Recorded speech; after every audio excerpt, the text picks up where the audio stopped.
Bonjour à tous, c'est Shordo, j'espère que vous allez bien. On se retrouve aujourd'hui pour une nouvelle vidéo. Et dans cette vidéo, je ne vais pas vous raconter une histoire, mais bien deux histoires. La première histoire va concerner une simple balade dans un canyon en Californie. Et ce qui aurait pu être à l'origine une simple excursion entre amis, va prendre une tournure très intéressante. Et la deuxième histoire concerne simplement une chanteuse.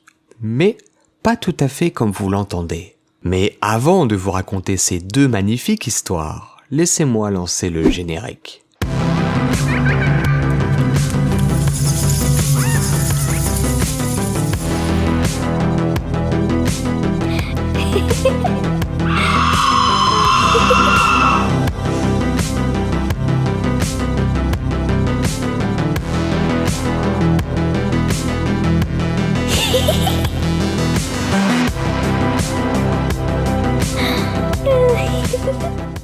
Il y a environ 4 années de cela, j'étais étudiant en première année dans une petite université du comté de Los Angeles. En bordure de ma ville se trouvait une grande région caverneuse, plus connue sous le nom de Tumble Canyon.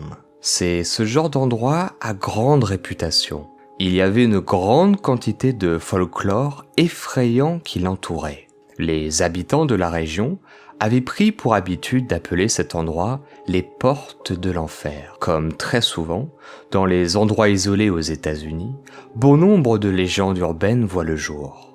Des histoires d'activités sectaires, des meurtres de gangs, des établissements psychiatriques abandonnés, etc. Le genre de qu'on entend sur n'importe quel endroit assez vieux pour avoir une réputation. En réalité, la plupart des histoires ont été issues d'une tragédie qui s'est produite des années auparavant. Le corps d'une femme a été retrouvé au pied du canyon et à partir de là, le reste appartient à l'histoire. Néanmoins, lorsqu'un ami photographe m'a demandé, à moi et à un autre ami, d'aller dans le canyon pour prendre des photos de la ligne d'horizon de Los Angeles, j'ai été plus ou moins forcé d'accepter. Le canyon était à environ 30 minutes en voiture de notre campus et nous avions écouté The King of Limbs de Radiohead pendant tout le trajet, ce qui s'est avéré être l'ambiance parfaite pour que je me sente assez anxieux à propos de notre petite excursion. Je dois également vous préciser quelque chose. Je suis un gars assez anxieux en général. Donc, voyager dans une région éloignée, précédée par sa réputation d'événements effrayants, m'a certes fait réfléchir à 2 fois avant d'accepter. Au sommet du canyon, il y a une petite zone résidentielle, quelques maisons luxueuses, entourées d'arbres et de forêts. Afin de s'aventurer dans le canyon lui-même, vous devez suivre un sentier principal, avec plusieurs artères plus petites qui se séparent dans d'autres directions, mais qui culminent finalement, après quelques kilomètres environ, au pied d'une colline escarpée, ornée d'un vieux château d'eau qui domine la ville. Quoi qu'il en soit, nous avons garé notre voiture en haut de la route du canyon, pris le matériel photo, et nous nous sommes dirigés vers le début du sentier. Encore une chose que je ne vous ai pas précisé sur cette magnifique histoire. Mon ami photographe voulait faire des photos de l'horizon de Los Angeles, au lever du soleil. Par conséquent, cela impliquait de se rendre très tôt au canyon. Donc au moment où on arrive sur place, il devait être environ 1 heure du matin. Après avoir parcouru le sentier pendant environ 5 minutes, Dave, le photographe, a décidé qu'il était temps de préparer son premier cliché, pendant que Jeff et moi-même attendions. Finalement, il a obtenu la photo dont il espérait, dont il avait tant besoin. Et nous avons continué à marcher pendant environ 5 autres petites minutes, avant que Dave ne décide de préparer sa prochaine photographie. À ce stade, le début du sentier avait complètement disparu derrière nos pas, et nous étions à un peu moins d'un quart du chemin jusqu'au château d'eau. Lors de l'installation du trépied, nous avons remarqué une faible lueur au loin, qui devait correspondre à des phares de voiture. Ce qui était étrange, car le sentier n'est pas destiné aux voitures, et n'est pas assez grand pour qu'elles puissent passer en principe. Du mieux que je m'en souvienne, les chemins mesurent à peine 2 mètres de large, avec parfois des petits arbres de chaque côté du chemin. C'était clairement un danger imminent pour nous, car soit c'était du personnel de la ville qui faisait une ronde et surveillait le sentier, soit c'était des personnes peu recommandables. Alors nous avons immédiatement emballé nos affaires et nous nous sommes cachés dans les broussailles, attendant que la voiture passe. Finalement, une vieille camionnette s'est arrêtée au ralenti à environ 50 mètres de l'endroit où nous nous cachions. La camionnette elle-même était vieille et semblait extrêmement rustique. Ayant grandi à la campagne, je le connaissais bien, ce type de camionnette, généralement détenu par les gens de l'arrière-pays qui vivaient dans les montagnes au loin et préféraient être laissés à eux-mêmes. Si vous n'êtes pas familier avec ce genre de personnes, imaginez des ermites ou des amish, ou alors des bons vieux rednecks dont on adore tant se moquer au pays de l'hamburger. Nous avons regardé avec stupéfaction et angoisse la camionnette faire des rondes dans la zone pendant plusieurs minutes avant de se diriger sur l'un des autres sentiers. De toute évidence, nous étions effrayés à ce stade, nous trois spéculant sur notre prochaine étape. Jeff et moi étions réticents à continuer, tandis que Dave nous a assuré que ce n'était probablement rien. Peut-être juste un gars qui était hors de la route ou une équipe d'entretien. Mais de toute évidence, il avait l'air déterminé à vouloir son cliché du lever de soleil. Donc, avec beaucoup de réticence, Jeff et moi avons marché péniblement derrière Dave vers le château d'eau pour obtenir ses derniers clichés. Néanmoins, je ne pouvais pas m'empêcher de penser que quelque chose n'allait pas avec ce qui venait de se passer. Je veux dire, je connaissais beaucoup de gens du lycée et de l'université qui faisaient du tout-terrain pour s'amuser, mais ils le faisaient dans les bois, jamais sur des sentiers de canyon, qui sont connus pour être très capricieux, à peine assez larges pour faire de la randonnée. Donc, pas du tout adapté pour un véhicule. Cela n'annonçait rien de bon. Après avoir marché sans interférence pendant environ 1 heure, nous avons finalement atteint le château d'eau. Nous avons grimpé la colline jusqu'au sommet et nous avons admiré cette vue panoramique de la ville que notre point de vue nous offrait. Dave, une fois de plus, a commencé à installer son équipement pendant que Jeff et moi nous tenions des 2 côtés du château d'eau, surveillant au cas où la camionnette reviendrait. Rien. À ce stade, il est environ 3 heures du matin. Dave décide qu'il a toutes les photos dont il a besoin, alors nous remballons notre équipement.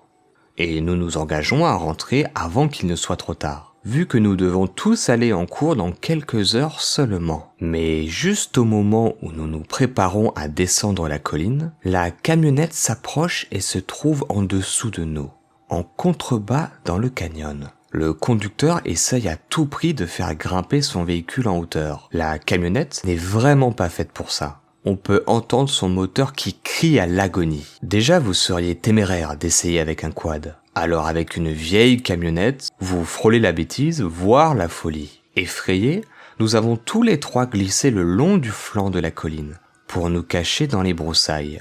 Nous étions maintenant accrochés aux plantes et aux rochers. Alors que maintenant, la camionnette arrivait enfin au sommet de la colline, contournant lentement le château d'eau, nous pouvions voir la lueur des phares à chaque fois qu'il tournait au-dessus de nous. Après avoir attendu près de 10 minutes, la camionnette a finalement descendu la colline, s'arrêtant au milieu du sentier à moins de 100 mètres de nous. Nous avons vu un homme sortir, son accoutrement venait tout droit du milieu des années 1950. L'homme se promenait tout en regardant soigneusement le sol. Il s'est ensuite agenouillé, regardant quelque chose dans la terre, examinant attentivement la zone. Ce faisant, il devient de plus en plus évident qu'il traquait quelque chose. Nous, nos empreintes, nos vies. Alors que mes amis et moi nous nous blottissions ensemble pour nous donner une illusion de réconfort, nous avons été stupéfiés de voir un autre homme vêtu d'une longue parka sombre émerger des broussailles, juste à l'endroit où nous avions fait de la randonnée auparavant. Et il rejoignit l'autre homme immédiatement. Apparemment, il avait été là-bas depuis le début. Il devait probablement être en train de nous regarder dès notre arrivée dans le sentier. Nous suivre à une certaine distance de sécurité, j'imagine, Les deux ont parlé pendant un long moment, mais la distance se faisant, nous n'avons pas pu entendre ne serait-ce qu'un seul mot. Ils ont continué à scanner le périmètre, regardant nos empreintes de pas, mais sont finalement montés dans le véhicule et sont partis sur l'une des bifurcations du sentier. Nous sommes restés assis en silence pendant un long moment, attendant près de 2 heures, juste pour nous assurer que la côte était dégagée. Puis, nous sommes rentrés le plus vite que nos corps le permettaient à notre véhicule. Ce que je peux vous dire avec certitude, c'est que je n'oublierai jamais cette matinée-là et que je ne suis plus jamais allé dans ce fichu canyon. Et peut-être, après tout, que finalement, il la mérite bien, sa réputation. Et c'est la fin de notre première histoire. Sans vous faire attendre une seconde de plus, on est parti pour la deuxième histoire. En grandissant, j'ai toujours voulu faire une balade à vélo durant la nuit. Je sais que pour certains ça peut sembler futile, mais quand j'étais enfant, je trouvais ça vraiment cool. Ce n'est qu'à l'âge de 13 ans que ma mère m'a finalement autorisé à le faire. Mais bien sûr, vous vous en doutez, ce n'était pas sans certaines conditions bien strictes. Ma mère est d'origine marocaine, donc autant vous dire que c'est probablement la chose la plus belle qu'on m'ait donné la chance de voir, mais également la chose la plus effrayante. Si je peux vous donner un conseil, ne désobéissez jamais à une maman marocaine. Vous risquez de vous en souvenir pour un bon nombre d'années. Elle m'a donc dit de porter un casque, d'avoir mon téléphone, de prendre une lampe de poche, et elle a défini un périmètre bien précis, d'une façon chirurgicale, dans lequel j'étais autorisé à aller. Alors ce jour-là, juste après le coucher du soleil, je suis parti, direction mon aventure. C'était tellement bien. Il n'y avait personne qui promenait son chien, pas d'enfants qui couraient partout, et la température était douce et agréable. C'était vraiment amusant, tellement amusant que j'ai ignoré les limites fixées par ma mère. Vous voyez, là où je faisais du vélo, il n'y avait que des sentiers pédestres. Vous savez, ce genre de piste cyclable ou de zone herbeuse entre deux quartiers. Mais il y avait ce long chemin qui faisait au moins 1 kilomètre de long. Et au-delà de ce chemin, il y avait, je ne sais pas ce qu'il y avait. Je n'étais jamais allé aussi loin. Je n'avais aucune idée de ce que j'allais découvrir. Et c'est justement ça qui était excitant. J'étais tellement excité à l'idée de faire tout ça, et de nuit en plus. J'allais avoir tellement de choses à raconter à mes amis le lendemain, à la cour de récréation. Mon Dieu, ils vont tous être jaloux. J'ai donc poursuivi sur ce chemin, et par conséquent dépassé le périmètre fixé par ma mère. Ma mère avait fixé ses limites pour une raison bien précise. Son périmètre était proche des maisons, et donc des habitants. Donc, s'il m'arrivait quelque chose, quelqu'un aurait pu rapidement venir à ma rescousse. Au-delà des sentiers battus, par contre, c'était une toute autre histoire. Je vivais dans ce genre de quartier très densément peuplé, mais une fois sorti de la ville, il n'y avait rien.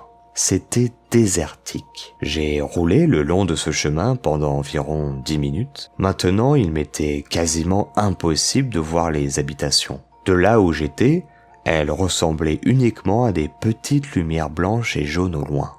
Après 15 minutes de chevauchée épique sur ce chemin de terre, j'entends quelqu'un chanter.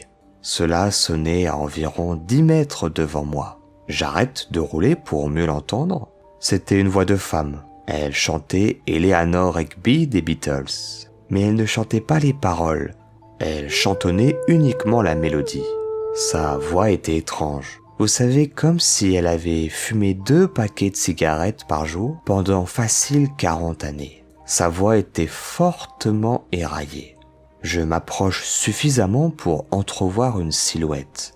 Je pense que cette personne a peut-être besoin d'aide, ou quelque chose comme ça. Alors je sors la lampe de ma poche et je la pointe vers elle.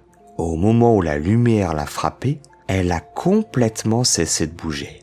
Elle me tournait le dos. Elle avait des cheveux écœurants qui semblaient s'agglutiner en formant des espèces de touffes, des amas de cheveux. Et certains de ces cheveux ont également été arrachés. Elle portait un sweat à capuche rouge qui était définitivement beaucoup trop grand pour elle, comme si elle l'avait ramassé au coin de la rue. Cette vision me donnait la chair de poule. J'avais vraiment très peur. Et je pense avec le recul qu'elle aussi. J'ai rassemblé toute la bravoure qu'un enfant de 13 ans pouvait avoir dans ce genre de situation, et j'ai ouvert difficilement la bouche pour lui dire un désolé, d'une manière très « oups, désolé de vous avoir dérangé, c'était pas la bonne porte ». Elle n'a pas réagi et ne m'a pas répondu. J'éteignai alors la lampe et la rangea dans ma poche. Au moment où je faisais demi-tour avec mon vélo, elle s'est mise à crier. Elle a crié d'une voix affreuse et aiguë, tel un fantôme de minuit. Et pour être tout à fait honnête avec vous, à ce moment-là, j'ai failli me faire dessus. J'ai commencé à pédaler de toutes mes forces, sans m'arrêter, sans écouter mon corps qui me suppliait d'arrêter. J'ai pédalé encore, et encore, et encore. Il ne faut pas qu'elle me rattrape. Je l'entends juste courir derrière moi. Et après ce que je qualifierais de quelques secondes, ses cris devinrent de plus en plus silencieux, jusqu'à qu'ils se dissolvent dans les hurlements du vent.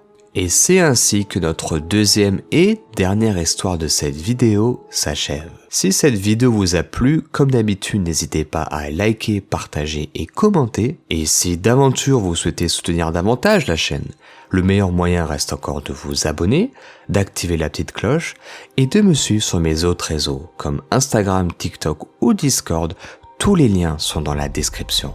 Quant à nous, on se retrouve très bientôt pour une nouvelle histoire. C'était Chando. Portez-vous bien. Ciao.